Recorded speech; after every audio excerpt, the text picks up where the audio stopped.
So yo, I've been thinking about this video all week, okay? Whether I was gonna do it, whether or not I was debating, right? It's a reply response video to Geekdom 101. All due respect, mad respect for the dude. Dude puts in mad work, the dude's very knowledgeable. But sometimes he is mistaken, sometimes he's wrong, sometimes he's misinformed, sometimes he lets his opinions, quote unquote, get in the way of the facts. Okay. Here's the reality. He talked about retcons and plot holes in Dragonball. Thankfully, he addressed that foolishness that people talking about plot holes. But he mentioned retcons.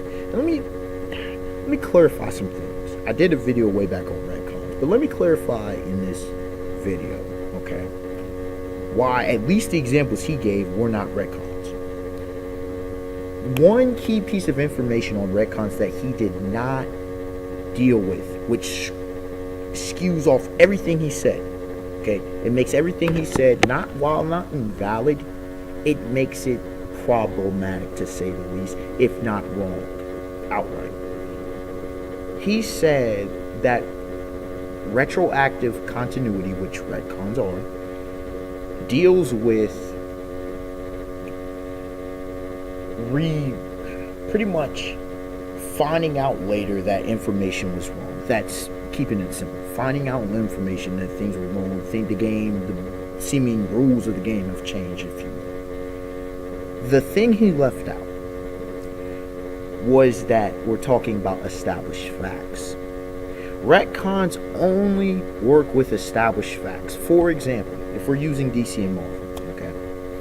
DC, Superman is prime retcon material. I'm talking about abilities. I'm talking about not so much origin stories. Not so much. A little bit there, but not so much.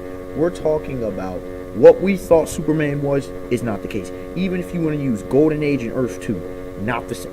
Retcons all the time. Wonder Woman wasn't too bad. Batman doesn't really get retcons. If you want to consider, but they're different, kind of seeming completely different origins. Completely. Green Lantern, Hal Jordan is completely different Green Lantern. You're talking about Jay Garrick was a completely different Flash from Barry Allen West. You can go multiple examples. Daredevil has had seemingly a retcon. Well, he's had a few different versions of how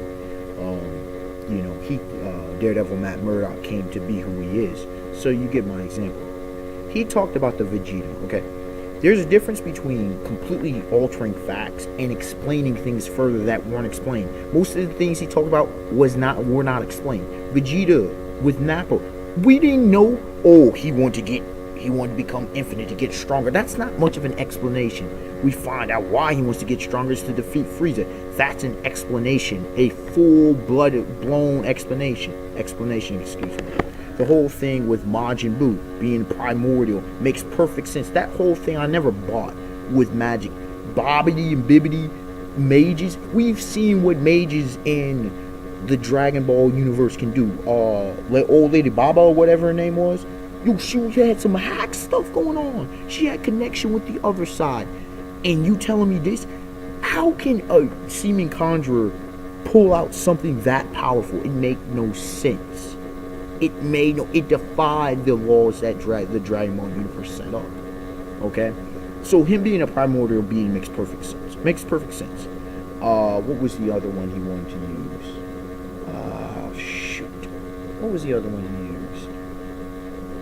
I cannot think of it off the top of my head at the moment. But there was a problem with everything he said. We got further explanation. Now, to the question of the Potara.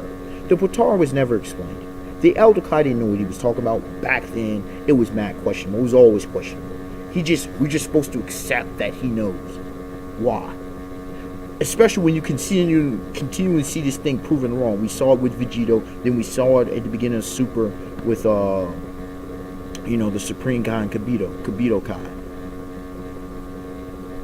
When was this established? Why is the Potara? Oh, it was an ass pull. It's not an ass pull. It was elements. We never dealt with the Kaioshins before the Kais. The Supreme Kais. How would it be an ass pull when this is a completely new dynamic introduced way later into the series? It's not an ass pull. Fusion. We've been seeing fusion. That's not an ass, but we saw Namekian fusion. How do you think Piccolo became so powerful? Piccolo Jr. He fused with Nail when Nail was knocking on Death's Door, and Namekian fusion, apparently they go to the healthier body. Nail, that made him a super Namekian where he could compete with it. Well, actually, no, he was about to kill second form Frieza. May have killed third. Final form was too much for him. Doggone, what did I say? Then he fused with Kami, became the nameless Namekian again, and that boosted him up to the level where he would have easily murked Android 17, would have murked definitely Imperfect Cell, and may have been able to kill Semi-Perfect as well. Yo, we've seen the power of fusion before. Why are we gonna act brand new? Potara, the Vegito thing made perfect sense. We've seen with Son Goku in Super Saiyan 3, the amount of power it affects, lifespan and whatnot, life force and all that. We never got that fully established why that is, but we've seen it drain. We've seen Super Saiyan forms drain time and time again. That's why they had the God Key and had to perfect key control. This is basic Dragon Ball knowledge by this point. Why are people acting surprised? And the whole thing, with Trunks and again. Okay, we didn't know why he didn't know what was going on. But we've seen similar techniques time and time again in Dragon Ball. People can call it plot convenience, plot device, whatever you want to call it. But it's not an ass pull when we've seen this numerous times. How is it an ass pull when he becomes a staple of the series? Makes no sense. We've seen energy given time and time again in Dragon Ball. What are we talking about here? Just because you don't accept it doesn't mean it's not based upon factual information. Him absorbing into the sword made perfect logical sense. That's what he's done time and time again. We've seen Zamasu use that Keyblade. The key dagger and Keyblade. Vegito pulled that out. It's not a problem for Vegito. Why would it be a problem for Trunks? Gathering keys, what they do on the regular. Are we serious right now? How do you think they do most of their techniques? They gather keys. Any charge techniques, the Masenko, the special beam cannon, the Kamehameha wave, or the turtle, whatever you want to consider the wave. Gallic gun. Most of these techniques are gathered key. Seriously? Come on now. Unexpected one to like, comment, subscribe. Tell me your thoughts on this whole thing. I just don't like things being thrown around falsely and getting people, putting the wrong impressions in people's heads, people's minds. Again, I don't think Geekdom meant any harm by it, but what he was saying was not factual.